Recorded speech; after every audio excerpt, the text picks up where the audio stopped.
అఖిల్‌ని ఎప్పుడు ఈ సినిమా గురించి మాట్లాడినా ఒక 'మహాభారతం' రిఫరెన్స్ తీసుకొస్తున్నాడు. డ్రామా. డ్రామా. మీకేంటంటే సినిమా టేక్ ఆఫ్ అయిన ఒక 25 మినిట్స్ దాకా మీకు అలా ఎళ్తా ఉంటది. అక్కడ 'వారేవా' పాటొస్తది. ఆ 'వారేవా' పాట నుంచి క్లైమాక్స్ దాకా సినిమా ఎక్కడ ఆగదు. సెకండ్ హాఫ్ ఎంత గ్రిప్పింగ్‌గా ఎళ్తుందంటే సినిమా, యాక్చువల్లీ ఒక మాస్ సాంగ్ పెట్టాలి సెకండ్ హాఫ్‌లో. తమన్ ఒక సాంగ్ ఇచ్చాడు బా నచ్చింది అందరికి. కానీ ఏంటంటే బాబాయ్ నాగార్జున గారు సెకండ్ హాఫ్ చూసిన తర్వాత ఆ సాంగ్ పెడితే సినిమా ఫ్లో చెడగొట్టాల్సొస్తుందని చెప్పి సినిమాకి బ్రేక్ ఎయాల్సొస్తుందని చెప్పి పాట పెట్టలా మేము. అంత అసలు ఎంత గ్రిప్పింగ్‌గా ఎళ్తుంది సెకండ్ హాఫ్. మీకు సెకండ్ హాఫ్‌లో నేను ఇంత కాన్ఫిడెంట్‌గా చెప్తున్నా, ఈ యొక్క సీన్ అనవసరం అనిపించదు సెకండ్ హాఫ్‌లో. క్లైమాక్స్‌లో ట్విస్ట్ గురించి కూడా చాలా చెప్తున్నారు బయట. ట్విస్ట్ ఉందా? నాకు తెలీదు ఏం ట్విస్ట్ ఉన్నట్టే. లేదా? ట్విస్టులు లేవా అయితే?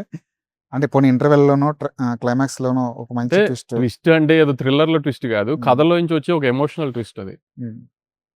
సో, అది మోర్ ఆన్ ఎమోషన్ అది ట్విస్ట్ అంటాం కంటే. తమన్ ఎంతవరకు ప్లస్ అయ్యాడు? ఎందుకంటే తమన్‌కి అఖిల్‌తో ఒక ప్రత్యేకమైన బాండింగ్ ఉంది. ఫస్ట్ టీజర్ వచ్చింది కదా! ఒక స్కోర్ వచ్చింది కదా తమన్‌ది. నేను నేను చాలా మంది బాయ్స్‌తో ఐ మీన్ ఫ్రెండ్స్ ఉన్నారు ఔట్ ఆఫ్ ఇండస్ట్రీ.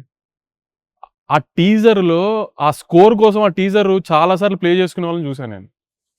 సో, ఒక్కొక్కసారి తమన్ ఒక సౌండ్ పట్టుకుంటాడు ఒక్కో సినిమాకి. ఇంకా అదలా కుదిరితే ఆ ఆర్క్ సినిమాలో బా తెలుస్తది మీకు. కానీ మీరన్నట్టు తమన్ పట్టుకుంటే ఈజీయే. కానీ హీరోల మీద ప్రత్యేకమైన ప్రేమ ఉన్నప్పుడు ఆ ఔట్‌పుట్ ఇంకొంచెం. మరి అదే కదా! 'వారేవా' పాట గాని ఏదన్నా ఇప్పుడు మొన్న ట్రైలర్‌లో లాస్ట్‌లో పెళ్లి పాటొచ్చింది. అవును. దాంతో యాక్షన్ మిక్స్ చేసిందా. అది సూపర్ పాట చూసారు గదా! అందరూ చాలా బాగుంది. అది రిలీజ్ చేయలేదు ఎందుకు? రిలీజ్ చేయలేదు ఎందుకు? ప్రీ రిలీజ్ ఈవెంట్ చేద్దాము. ఐ మీన్ ఆ పాట కథలో ఉన్న పాట గదా! ముందు రివీల్ చేయకూడదు అనుకుని ఆపాము. సో, అట్లాంటి మంచి మంచి తమన్ చాలా పీసులు ఇచ్చాడు సినిమాలో.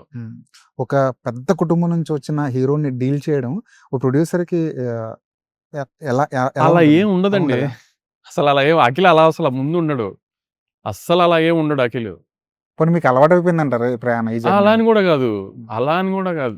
అఖిల్ అలా ఉండడు అసలు ఫస్ట్. నేను అక్కినేని నాగేశ్వరరావు గారు మనవడిని, నేను నాగార్జున గారి అబ్బాయిని అలా అఖిల్ బిహేవ్ చేయడు ఫస్ట్ అసల.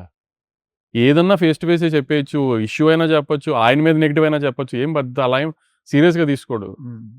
కోపం వచ్చినా సైలెంట్‌గా ఉంటాడు. ఎదురు తిట్టకూడదు కాబట్టి అన్నట్టుగా. ఆయన స్టేచర్‌గా ఇప్పుడు ఆయన తనకి తిట్టినది ఐ మీన్ అది వేరే కానీ అందరూ అనుకున్నట్టుగా కాకుండా చాలా అస్సల చాలా డిగ్నిఫైడ్‌గా అసలు ఏం మాట్లాడు ఏమన్నా అనేస్తా నెగెటివ్‌గా. ట్రైలర్ విషయంలో మా ఇద్దరికి చాలా డిస్కషన్‌లొచ్చినియి.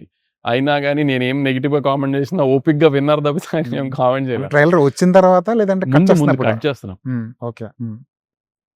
అఖిల్ కెరియర్‌ని ఒకసారి అనాలిసిస్ చేస్తే ఒక ప్రొడ్యూసర్ మీకేమనిపిస్తుందా? ఎందుకంటే అయన్నీ మనకి ఇవాళ ముందు సినిమా హిట్ సినిమా అయినా, ముందు సినిమా ఫ్లాప్ సినిమా అయినా జనం అయ్యేం పట్టించుకోవట్లా. ఈ సినిమా కంటెంట్ బావుంటే ఓపెనింగ్ పడుతుంది. సినిమా బావుంటే సినిమా చూస్తున్నారు. సో, ఇంక పాస్ట్‌లో ఏం జరిగిందో మనకెందుకు